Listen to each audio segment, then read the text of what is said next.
Hello and welcome to another instalment of History Hack. I'm really excited today because this is something I should absolutely 100% know more about. This is my own bloody heritage and I know nothing.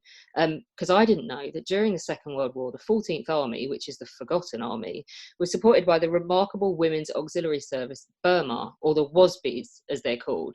So to tell us all about it, we have Kiran Sahota with us, who is a social historian looking at imperial contributions and especially women and how we remember their contributions to events like the Second World War, and she's been heavily involved in a project looking at all of this. Kiran, hello. Hello, I'm so excited to be here. It's amazing. We put a call out because we wanted more women World War II stuff. So excited because I to my shame, did not know that these women existed. So I kind of know what the Women's Auxiliary Service is elsewhere and that, but tell us, what is the Women's Auxiliary Service for people who don't know, and specifically in Burma?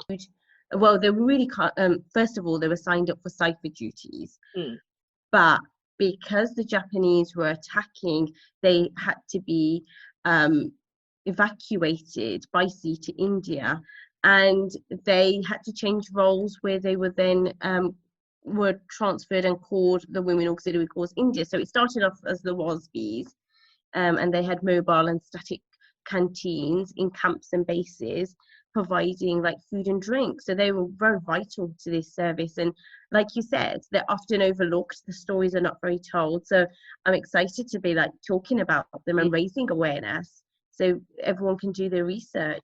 How many of them were there? How big was the Wasbees? Well, it was set up on 16th of January 1942, and it wasn't very big. By the time it was disbanded in 1946, there were approximately 250 women that served. So if you think about the way the men volunteered, especially the Indian Army, 2.5 million men volunteered, it wasn't that big. Yeah, my granddad is one of those Indian men, well, Pakistani, but yeah, I've got his medal actually. I still have not looked at what he did. But these women that did this, where did they find them? Who were they? Well, when I first researched this, I thought they must be Indian because they're helping the Indian troops. And like you said, the 14th Army is often forgotten, but they weren't. They were, British women that were living in India at the time. So it must have been, in my research, the families from First World War. They were the daughters or the sisters, and when it was asked that this service be set up in January 1942, they signed up. And so when we think about India and Indian women contribution, it's not always those women. We forget that there were women from Britain already living there with their families, and because of the family history and contribution to war during the First World War, these women felt like it was their duty to sign up for Second World War and help in any way. Yeah, I mean, some of these families had they'd never even been to England, had they? Their family history was so rooted in being in India that's who they were. And it's so interesting because, especially for the South Asian community that I work with, anything that's got to do with Indian Army or, how the Indians contributed, we often think it must be Indian people with brown skin. And then when they see like British women in the photographs, they're like, Miss, especially my young people, Miss, what were they doing in India at that time? How did they get there? And what were they doing? So it's educating them, but also saying that, they were living there at the time, but we don't find that connection because it's not widely spoken about. The people that remained after the war, the First World War, that stayed, the British that stayed in India. So those stories, and we don't have the time today, but, often my audience are surprised and they're saying, well, how did this all come about? And they take pictures of pictures to show the community, if that makes sense. But it's great. And there are, we talk about the Women Auxiliary Service here and the WASBs, but also when we talk about the Women Auxiliary Corps as well, the photos are Anglo-Christians there, which we often think that India is full of Sikh and Hindus, and pre-partition, and then after partition Pakistan was formed, and the Muslims live in Pakistan, but actually it's so mixed at that time and still today. and people don't realize that. So this is why the story of the Wasbees was so surprising, because it was the first female unit actually set up and ordered to be set up. And I think we forgot that they got permission to be set up to help the men at war. So it wasn't all men just, you know, firing guns and everything. The women were doing the practical stuff, I think. Yeah. So that's exactly, so my next question is, why were they needed to help for the war effort? So what's the motivation for starting up the unit? So they've clearly said there is a need, and this need is some of the practical background work, and we're going to recruit women to do it.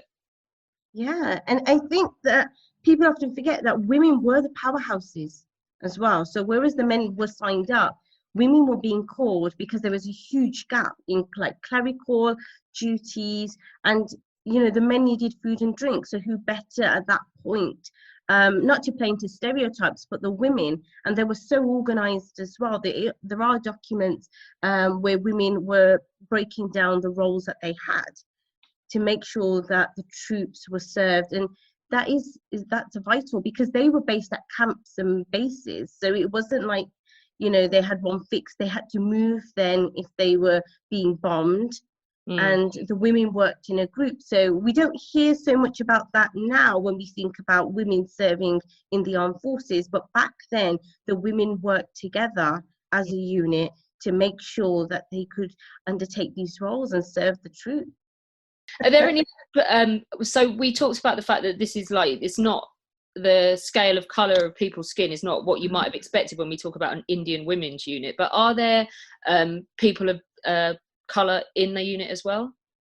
From my research, I couldn't find this. Now, I only came about this because I was researching Indian women and war, my project, and I was looking at the Women Auxiliary Corps. So I thought they were set up, but then I found this story. So looking in the archives, and during COVID as well, it's so hard to get the actual documents. I couldn't find women of colour, but there are so many pictures of women, British women that they're helping. So I think once COVID is over, I'll be able to look at those documents. Yeah, it's still a work in progress, isn't it? You haven't tracked everybody down yet. So what was the routine? So they volunteered for war. Then what happened? So this is interesting, because they were set up in Rangoon in 1942 in Burma, and it was then they were attacked by the Japanese, so they had to be evacuated. And I've got my little notes, sorry, just bear with me. Yeah, the women in 1914, the women were evacuated, and they had to go to India by sea, and they traveled to different places, and then eventually they were located in Shimla, and that became their base. Now in Rangoon was the WASB HQ, and so as that was being bombed, some women stayed with the army, but most of the women, I think there was approximately 60 women that remained with the army HQ just to make sure that they got help, but the rest of the women were evacuated. And when they were flown to Shimla, that became their base again for the troops. And it was everyday routine. Once they knew where they were set up, and they would do the teas and coffees and provide support. And it was interesting because not much is known about individual women. Yeah. And so we don't really have that historical facts of, you know, this is what one person was doing at one time. Yet. You don't have it yet. Yes, yeah, that's the important question. Yes, we don't have it yet, but it'll be interesting to see where, you know, if we can dig up diaries and find, you know, the women that we see in the images, to get their names and start recording their stories.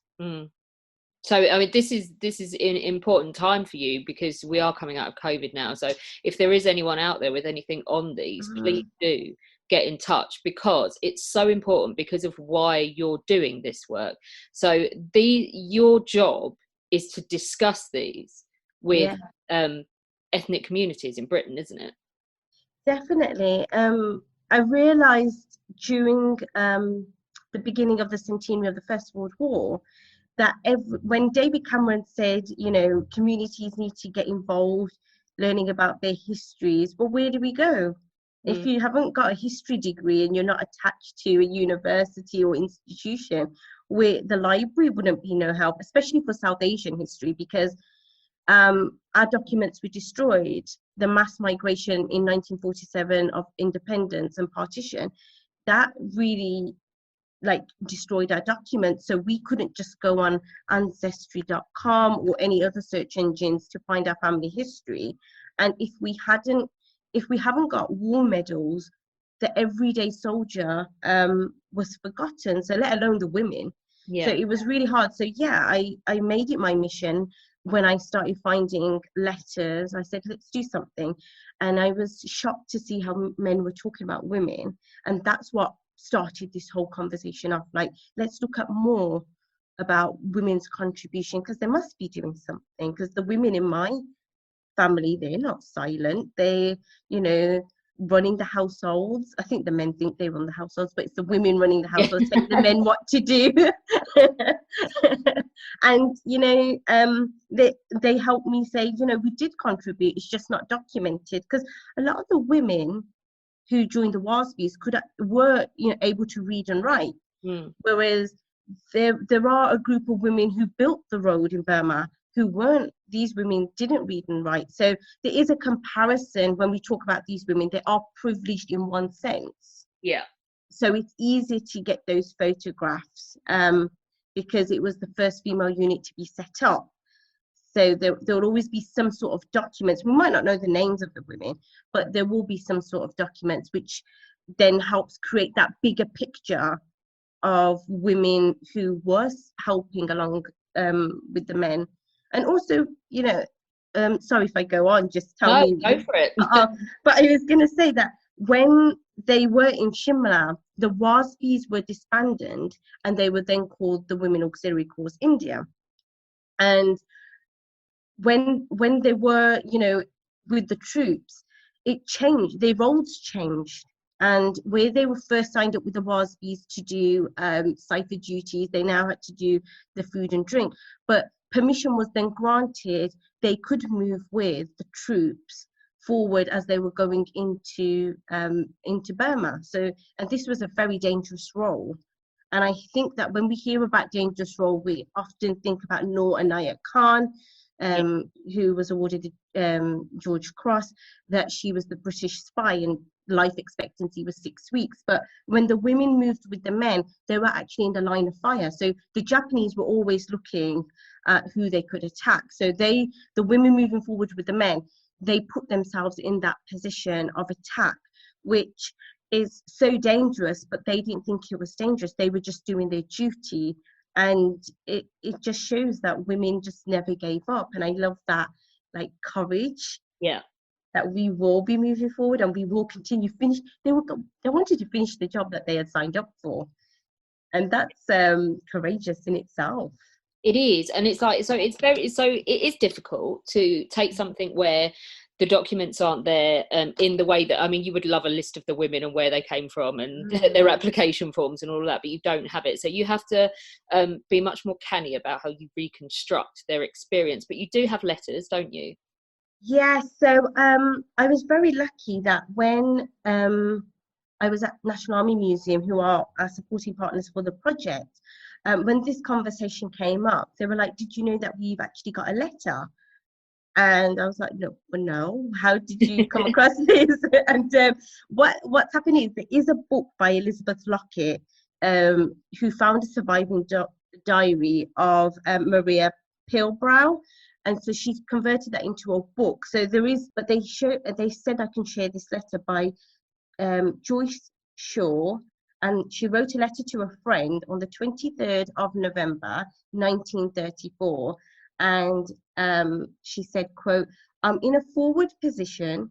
We live in tents, which we make very comfortable. In Shimla, we have small bungalows with small bullet holes in the roof, unquote. And, you know, to think about that was home for them. And they had to adjust because when they were evacuated, they didn't have the security of having a headquarters. So here they are, just talking openly about small bullet holes in the roof. Can you imagine a house with bullet holes in the roof? It would be fascinating, won't it, to carry on with the research and find out like what they did in everyday life, like if they had jobs before they enlisted and what they did and what their life experience was before they were suddenly sort of advancing with an army. I think what's happened with women's history, set in India, is that we haven't been able to do that storyboard. It comes in bits and pieces, and it often leaves the audiences questioning, well, why don't we know this? And there's so many gaps. And even I think when we do have the documents, how accurate are they? And so we have to build this picture that we're never going to know the bigger story. And it's such a shame. It's a shame. But if anyone's got anything recorded or if they know anything, that would be great to include, because like you said, nobody even knew about the 14th Army. Most of my audience only found out during last year's VJ Day. They were like, why are we celebrating this? So if they did know about the 14th Army, they definitely won't know about the Wasbees. Yeah.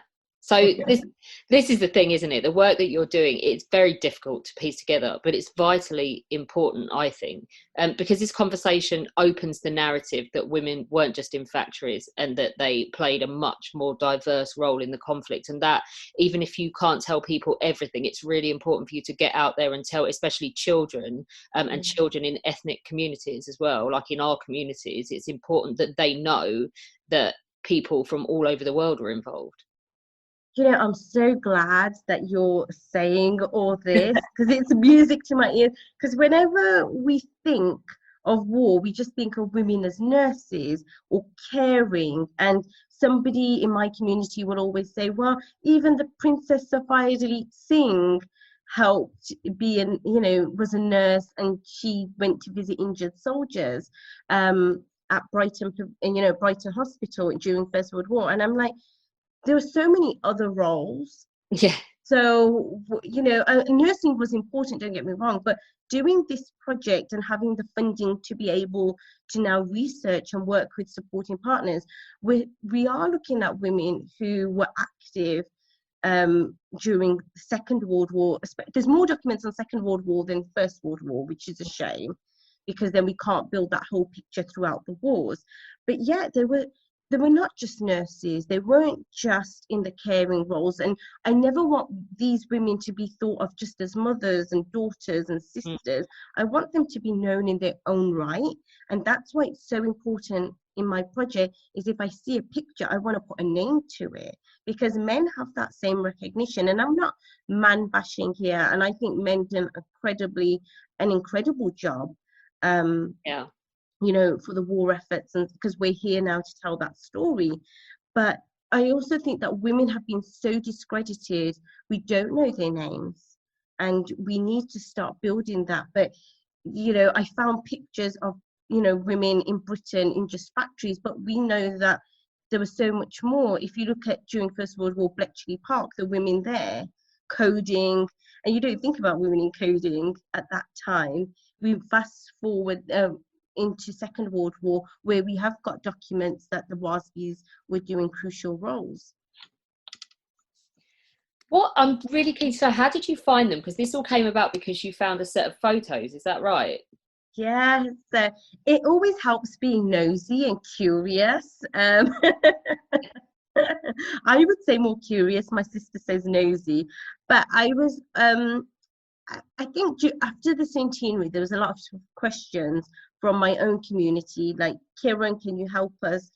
Where do we go about women's stories? So as I was researching the Women Auxiliary Corps India, and again, there's not much information on there that's digitalized.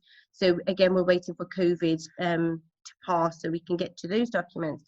I came across the story of the Wasbees, and that's what sought my interest. I was like, well, I thought it was just the Women Auxiliary Corps, but actually there were so many more, like the ATS, they were helping as well. We have the Queen that helped in the war efforts, and a lot of people don't know that story as well, my audiences.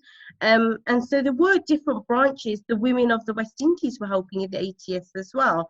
So women from the Commonwealth were helping. We just don't have that full picture, or there's not one book that we can go to, if that makes sense, and which is upsetting in a way. But I came across it by accident, and I was like, well, this needs to be shared.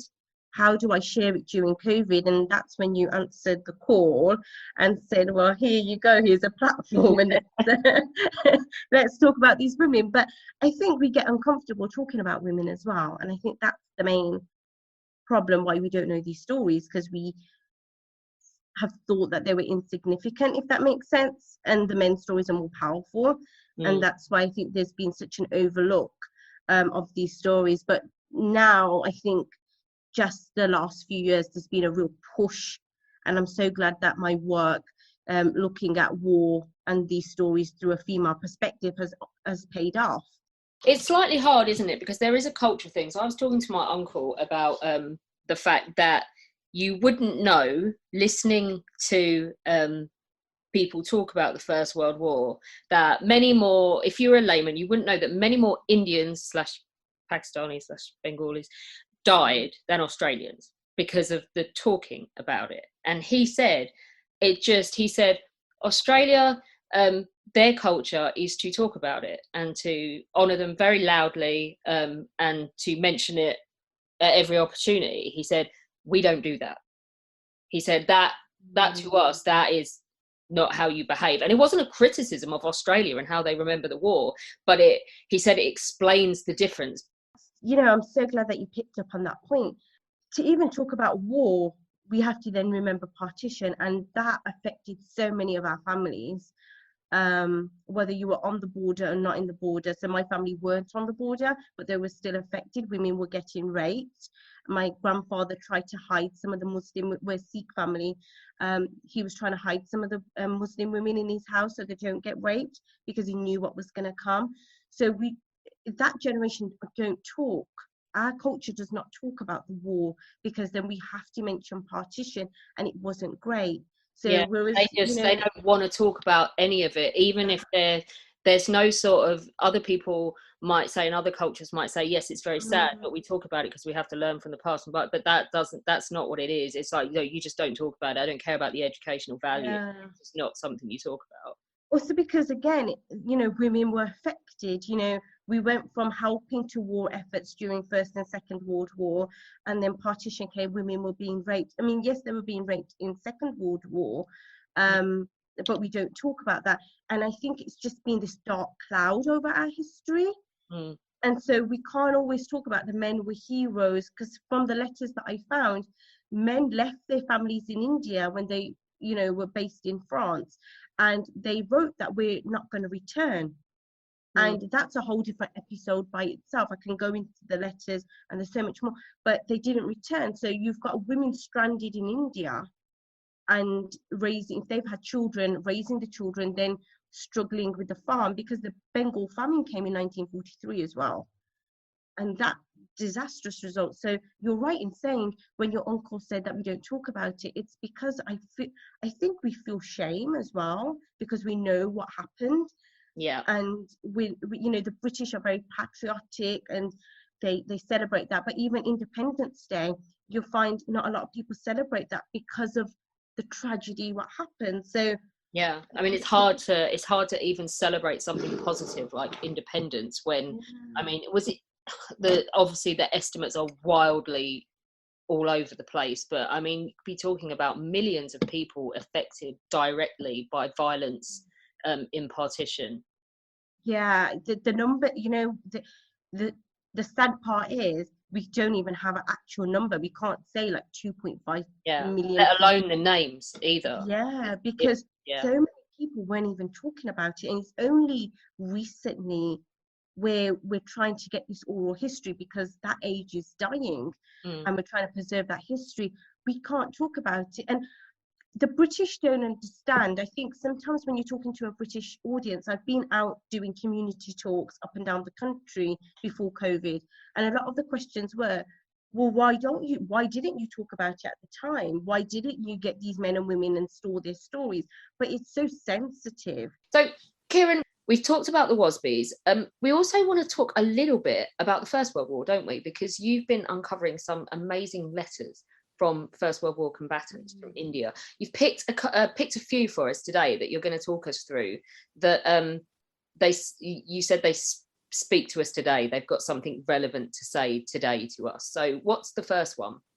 Yeah, this is so interesting because where the Wasbees have been making an impact in Second World War, in the First World War, women are there, but they're spoken about. So the first letter is from a sub-assistant surgeon who wrote to a friend in Peshawar, and it was in early 1915. And he said, if a woman is walking alone and does not wish to speak to anyone, no matter whether she is to be respected. Oh, let me read that again. If a woman is walking alone and does not wish to speak to anyone, no matter whether she be respectful or not, it is a breach of good manners to talk to her first. You must wait, in capitals, until you are invited to speak. This is very different from India, where a lady cannot venture unescorted into any street. And I thought that was very relevant into what was happening today, where even 100 years on from these letters, that women are pinpointed, was she walking alone? And men are now coming to our space, whereas when this surgeon was writing in France to his, in England to his friend back in India, even India is not safe. And I think we've seen that in the recent news as well. So that really talks out to all our audiences. It doesn't matter about your race or ethnicity. It just talks about women in general are not feeling safe. It's interesting, isn't it, as well, that he's talking about the cultural differences he finds going from Asia to Europe as well. Yeah. And we think about this time in England where women were walking unescorted, whereas it's so different even in India. The cities are different in India today, but even in the villages you have to be escorted because rape crises, as we know, the rape cases, as we know, are on the increase in India and situations like that. So it just is that polar opposite, that 100 years on, nothing has changed in India, but things seem to have gone backwards here, where we're now being asked to wear different clothing if we're going on a night out, or even in the daylight, actually. Is it because of what she was wearing she was attacked, or who was in her company, or was it males in her company, and stuff like that? So I just thought that really spoke out to me when I was going to come to you guys and really do this podcast, that history has a way of speaking to us from years ago. Yeah, I also as well, and imagine your reaction if someone tells you shouldn't wear your heels out. Alex, if they tell me about my short skirt and my heels, I'll be so disappointed. I think I did meet somebody once who told me I think you should dress differently, and we're no longer together. And you can put that in your podcast as well, because 100 years on, we live in a world where we can wear what we want as long as we are doing our job correctly, or we're not hassling anyone. It seems to be men approaching in our spaces, and this is what's so great about the letters. It's men writing about women, and women don't seem to have a voice, but it's very interesting how women are being described. So the second letter that I've chosen, which fits nicely into here, is a huge contrast between the European standards of living and the living in India. So Faraz Khan, who is a Punjabi Muslim, has wrote to his friend in Punjab, and Faraz was in France, and this letter was dated March 1916. And he said, if you have sent Nadir Khan to school, please let me know. If you have not done so already, you must certainly do so. I have seen in this country that no person is uneducated. Even the women are educated. All the inmates of a house are educated. And when they see one of our men going with a letter in his hand to have it read, they are very surprised. What is a man without education? He is nothing. The women even drive a plough. You must certainly send Nadir Khan to school. And I think that's a great, a lot of these letters, men were saying that the women in France and in England were educated. They don't need somebody to read their letters. And we all know that Indian men at that time, the illiteracy rate was quite high. So they were from villages, and they were like normal farmers who couldn't read and write. So they had to get their letters read. And we all don't know what was said properly because letters were censored at that time. But there's a huge contrast, because even now, in most European countries and internationally, children have to pay for their education. And we live in a society today where we don't have to pay, especially in the UK, we don't pay for education up until 16. And after that, that's a choice. And so we have these privileges even now, that I don't think that we really, really appreciate, because illiteracy in the communities I work with are quite high. Even today, there's mums out there who can't read and write. And so the children are translating. And we see that also with the migration, you know, people coming over from Poland and Syria and settling here, the refugees, the young kids are speaking for their parents. So I think there's always been a shame attached to education.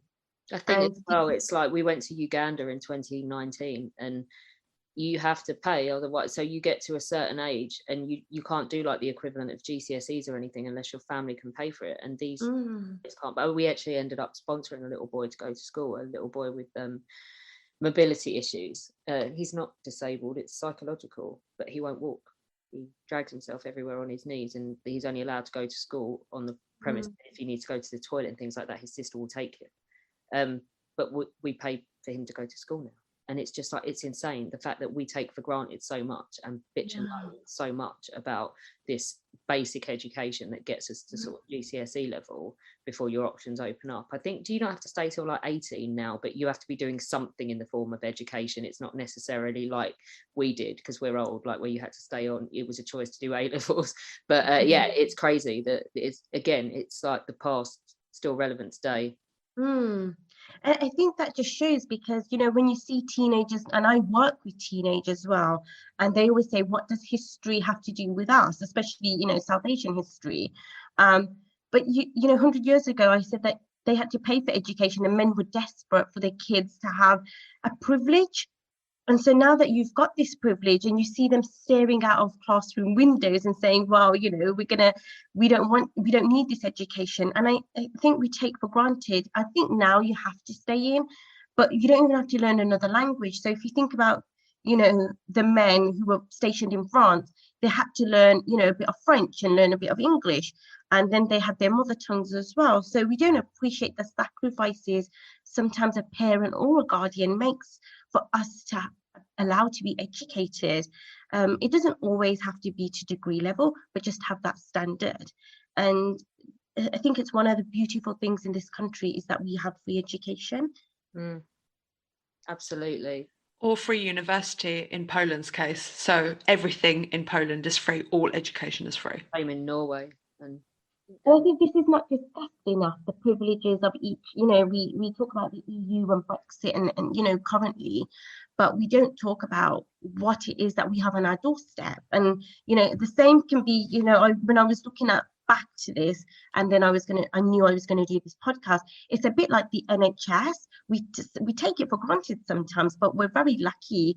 Whereas men in India, and still in India, the current situation, they have to pay for medication, the vaccination, for the COVID situation, and here we have it for free.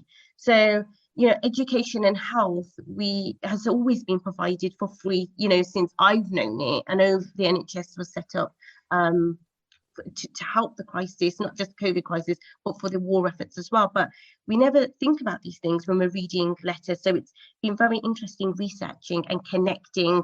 Oh, we had this privilege and we've got this privilege, and some countries are fighting just for clean water. Talk us through the third letter. So the third letter is we rarely ever we talk about death in war, but I don't think we've ever seen it written down. So there was a letter from a soldier to his wife, talking about sacrifices. I think, you know, 1.5 million men from the First World War volunteered from India, and then 2.5 million men volunteered for Second World War. So it's somebody talking about sacrificing his life and talking about his family. So he's right. I tell you, Basant Kaur, look after the children and have them well schooled, fed and clothed. There is no need to think of the cost. You can spend as much as you like on them, but I have no hope of seeing them again, nor do I wish to see them, for I have found a good opportunity of sacrificing my life, and I hope to repay that debt with loyalty.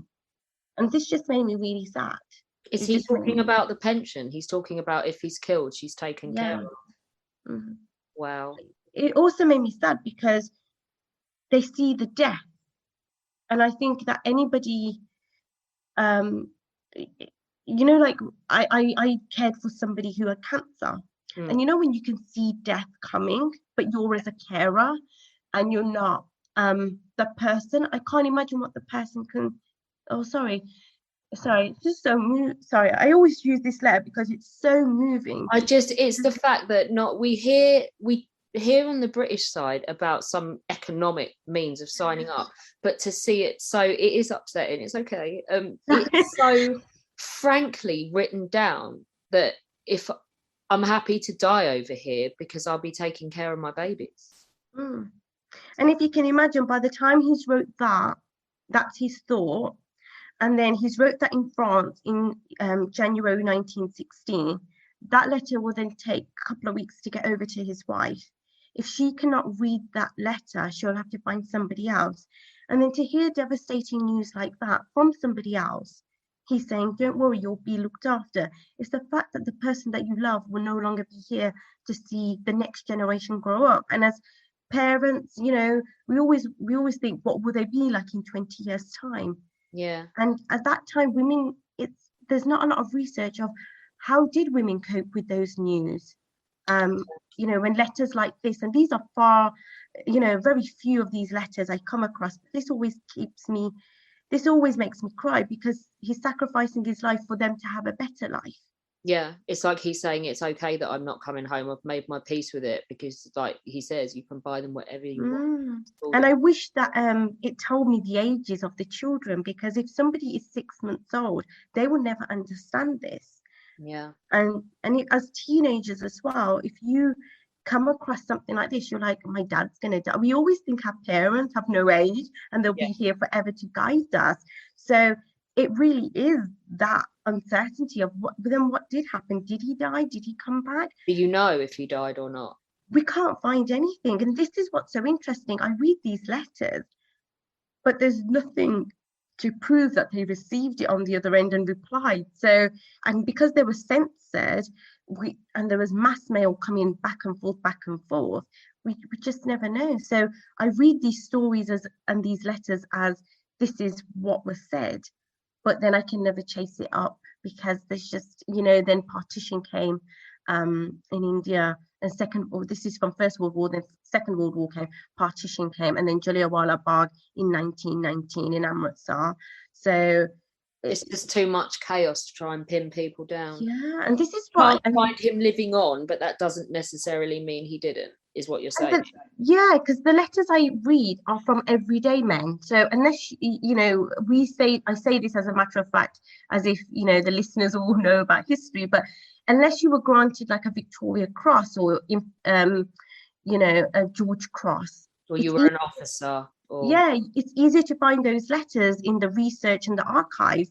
But if you're an everyday person, from the letters that I've read, it's so hard to track those. And it's just one of those open-ended research things that I hope, more money gets plowed into so we can actually track it. But knowing that you're going to die and making plans, especially as a parent, I think that's the hardest thing ever, especially if you're not in that country neither. So it's not like today we can put on, internet and see what's going on in other countries or use FaceTime. We can't do any of the things. We just imagine that they are okay, and that they've got the strength to deal with the situation if he did die. So it's just sad, and sorry I went up. No, send me what you do know, and I'll see if if the way I do it can help. A fresh pair of eyes. Maybe we'll try and get it out on Twitter as well. Even try and get my uncle involved at Al Jazeera English. But then this letter also, there's so many like different levels as well. Women are seen as caregivers, so now it's the women's responsibility to raise them kids, and then there's a lot of pressure as well on women, especially, to raise their kids the right way. Yeah. Especially in these communities, you have to set them to a standard, and if you don't, then you're seen as a failure. So this letter there's so many levels to it. Did she raise them correctly? And what did they go on to do, and how, and did they join the war efforts later, or what did they become? So it just is one of them things about women being mothers and caregivers, and trying to take that responsibility to the next generation. So, and that fits fittingly with the last letter I'm going to read out. Yep. And this is from Mir Jafar, who's a Punjabi Muslim, and it's to his niece in Amritsar in Punjab. He was stationed in France, and the letter is dated 16th of May 1916. And in the letter, he said, "I send you the picture of a girl equipped for battle. Certainly nowadays, honourable young girls are making themselves fit for battle." And inside the letter, he enclosed a postcard depicting a French girl in military uniform with full accoutrements. And this was great because at the time I was doing this research in 2018, the army had announced in 2018 all roles in the British Army would be open to women. Mm. So it's as if he knew 100 years ago that women will be in the war effort, and they were playing a pivotal role. And until Second World War, where we've got more evidence of like Noor Anayat Khan, the Wasbees, the Women Auxiliary Corps, the Women Auxiliary Air Force, there was no mention of women in the army. We'd heard about women, but not like this. So I think France was really leading the way of a woman dressed up in a uniform. And this has been circulated in other letters as well that men had going back to India. I think what this says to me about Indian men serving in the army is, I think a naive person would think, well, they must have found that shocking. Like, I mean, it's probably a publicity photo, but it's still someone has novelty dressed up a girl in a uniform for people to look at. And it's that Indians and now Pakistanis, Bengalis, those men, they're looking at it and they're not disgusted at the idea of it. It's curious. They're just curious. They're like, oh my God, this girl's in a uniform. They don't mind seeing a woman in a uniform. A woman fight one day. It's as opposed to heinous, get back in the kitchen and know your place. But it really opens up that whole conversation about women's role in the army and just armed forces today as well, because we don't really hear from them. And whenever we have remembrance, or whenever we have an anniversary of certain dates regarding these histories, we never think of the women. We always say, let's find the men and let them tell their stories. So it was just poignant for us in 2018 reading all these letters, and here we are 100 years to the date.